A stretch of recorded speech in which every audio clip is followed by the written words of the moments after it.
Hoy es 23 de abril del 2014 y estamos junto con Leonor Cortés Bolívar en la Ciudad de México. Leonor Cortés es una compañera que durante toda su vida ha estado como activista y luchadora social.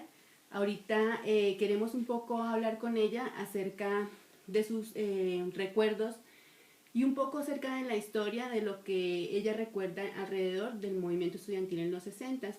Porque es importante y clave estar hoy con Leonor, porque pues Leonor vivió de cerca muchas de estas cosas y justamente su hermano, Julio César Cortés, fue dirigente estudiantil de la Federación Universitaria Nacional, FUN, de los 60s.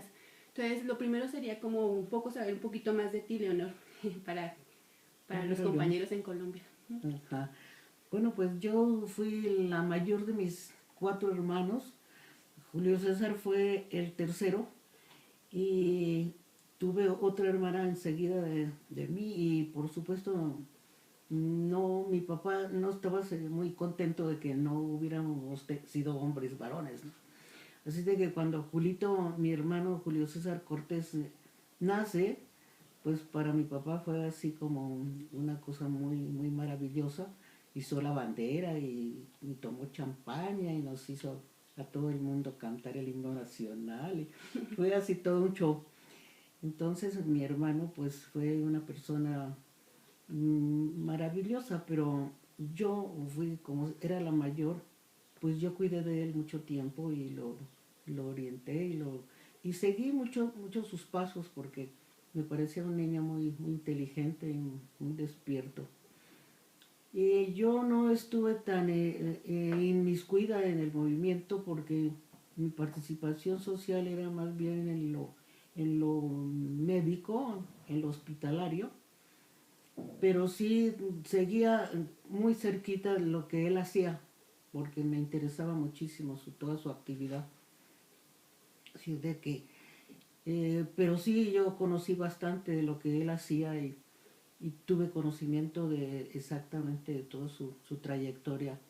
Como estudiante desde niño, fue una persona muy interesada en la lectura, en el conocimiento, en los libros, y fue muy inquieto y además muy solidario.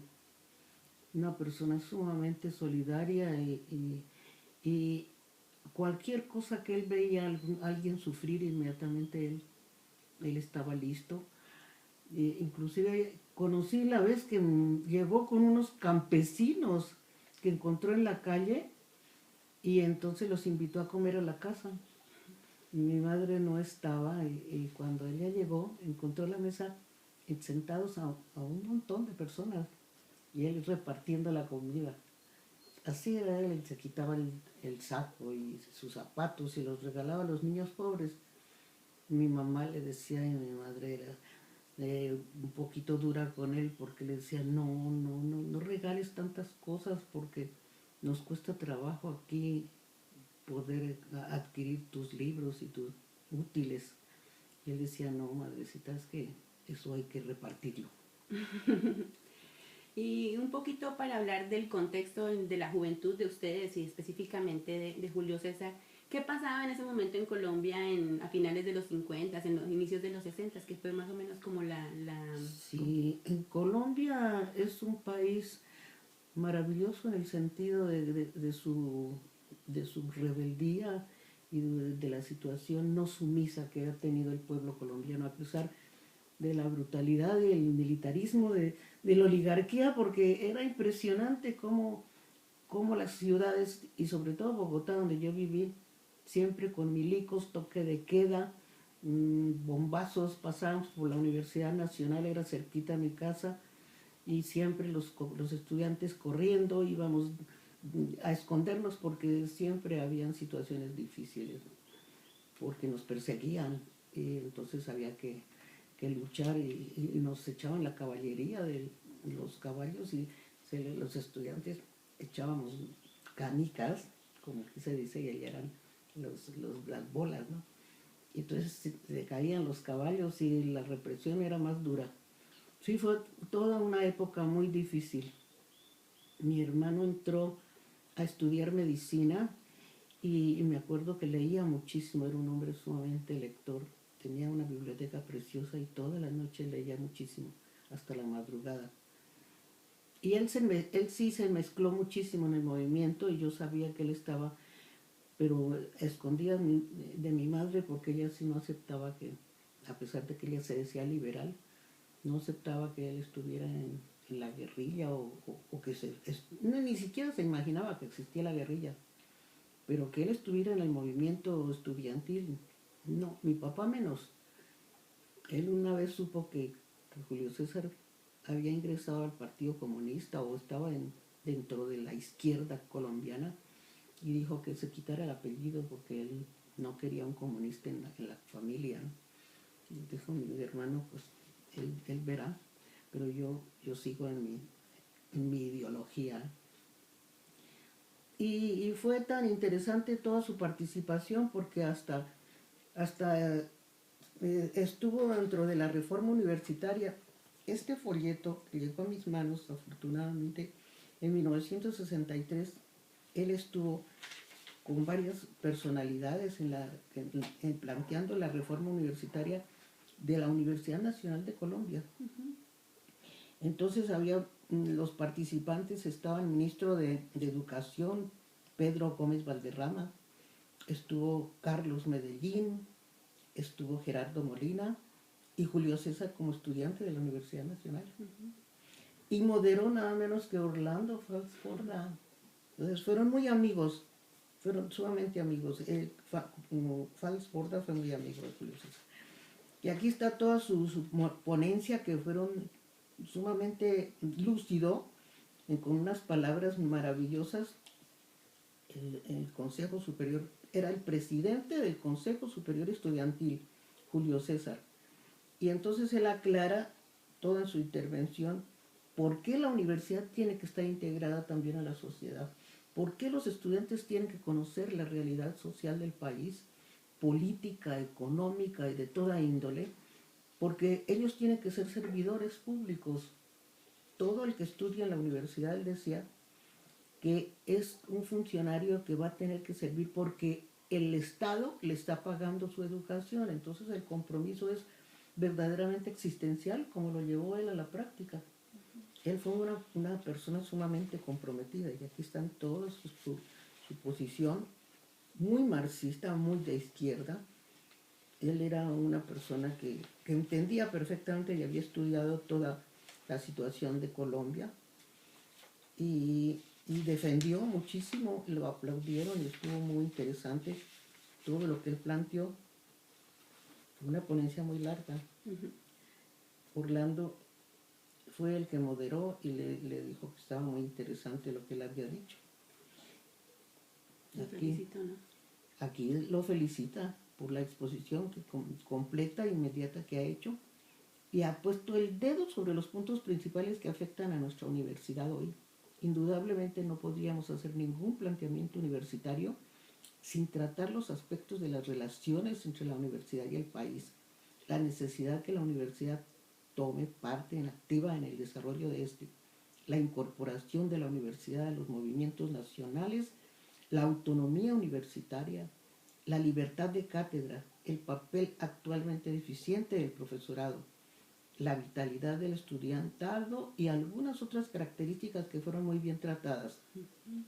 Entonces, para que él, nada menos que Falsborda, una persona tan erudita y tan comprometida socialmente, tan entendida, por lo que lo felicitaran fue una maravilla. Pero mi hermano tuvo esa posición y la llevó hasta sus últimas consecuencias, porque cuando la represión, él conoce a Camilo Torres en la universidad, cuando era capellán Camilo Torres de la universidad, entonces se hacen muy amigos y a pesar de que mi hermano no tenía para nada ninguna afiliación religiosa ni le interesaba, porque lo conocí bastante y platicamos sobre esto, el cura revolucionario le llamó mucho la atención, porque además planteaba situaciones sociales muy profundas también, de cambios sustanciales, y acababa de llegar de Lovaina, entonces tenía muy clara la sociología de esa época, y mi hermano Julio César pues estaba bien informado, muy bien informado.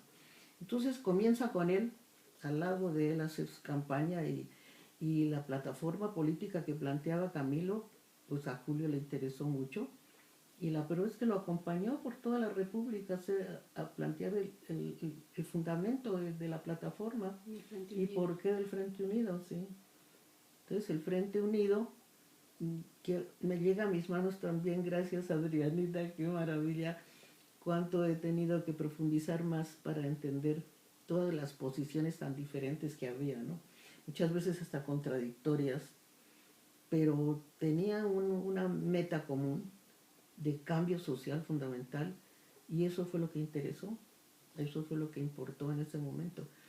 Pero claro, la oligarquía colombiana es intransigente, es voraz y es prepotente, no permite absolutamente cambio, su tradicional sistema de pensamiento no les permite dar un paso, su egoísmo tan brutal no les permite aceptar que haya otra forma de pensamiento y otra forma de organización y que se beneficien tanto unos como otros y que no haya tanta represión y tanta desigualdad social, porque es lacerante. Colombia es un país muy rico, un país maravilloso donde cualquier eh, elemento o semilla que se ponga en el piso crece muchísimo porque es un país que tiene mucha agua y su suelo es muy fértil. Entonces el campesinado siempre ha sido marginado, pobre, completamente precaria su situación y eso ha sido lacerante, verdaderamente doloroso. Una pregunta, Leonor. El papel de Julio César en la Federación Universitaria Nacional. ¿Tú recuerdas cómo fue eso? O sea, la federación se conforma o se funda en 1963 y Julio César es nombrado presidente. Durante bastante tiempo estuvo al frente. Un lapso grande. Sí, recuerdo que escribía muchísimo, era un muy buen escritor y estaba muy comprometido, estudiando, pero haciendo la labor política. Estudiando medicina. Sí. Él no descuidaba ni sus estudios. Es más, creo que entró también a estudiar sociología y parte de psicología, porque a él todas las ciencias sociales le encantaban y veía una integración, ¿no? Una complementariedad entre todas. Entonces él tenía una visión muy integral, muy dialéctica de la realidad. Y así lo planteaba él en sus escritos y entonces él fue una persona tan destacada que tuvo la dirección de la FUN. Y es cuando también lo invitan aquí a la universidad a hablar con la mesa redonda y participa de una manera muy brillante. ¿Y eso qué consecuencias te trajo en términos políticos de su vida? Pues mucha persecución, porque te digo que no aceptaban otra posición y entonces a pesar de que era lo suficientemente clara su situación personal y el planteamiento que hacía no fue aceptado y la oligarquía todo lo que fue iglesia, los políticos, los ideólogos de la ultraderecha, los militares. En Colombia es verdaderamente un militar es un mariscal. Entonces iban por la calle y salían con motocicletas y con sirenas y todo esto porque iba ahí un militar.